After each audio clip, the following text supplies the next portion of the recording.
சட்டப்படி அமைக்கப்பெற்ற இந்திய அரசியல் அமைப்பின்பால் உண்மையான நம்பிக்கையும் மாறா பற்றும் கொண்டிருப்பேன் என்றும் இந்திய நாட்டின் ஒப்பில்லாத முழு முதல் ஆட்சியையும் ஒருமையையும் நிலை நிறுத்துவேன் என்றும் தமிழ்நாட்டு அரசின் முதலமைச்சராக உண்மையாகவும் உளச்சான்றின்படியும் என் கடமைகளை நிறைவேற்றுவேன் என்றும் அரசியல் அமைப்பிற்கும் சட்டத்திற்கும் இணங்க அச்சமும் ஒருதலை சார்பும் இன்றி விருப்பு வெறுப்பை விலக்கி பலதரப்பட்ட மக்கள் அனைவருக்கும் நேர்மையானதை செய்வேன் என்றும் ஆண்டவன் மீது ஆணையிட்டு உறுதிமொழிகிறேன்.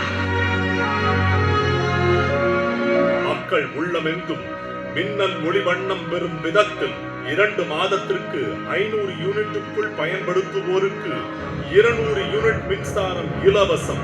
பெண்களின் பாதுகாப்பை உறுதிப்படுத்தும் நவீன சிங்கப்பெண் சிறப்பு காவல் படை.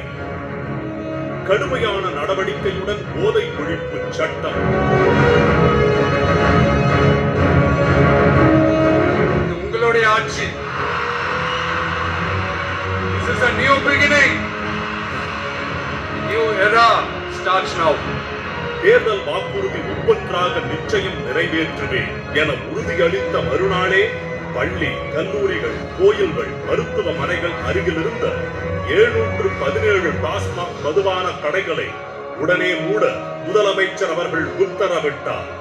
சொல் வேகத்தை முந்திடும் செயல் வேகம் கொண்ட நம் முதலமைச்சரின் முயற்சிகளால் புத்தொளி வீசும் புதிய தமிழ்நாடு புதிய வரலாறு எழுதிடும்.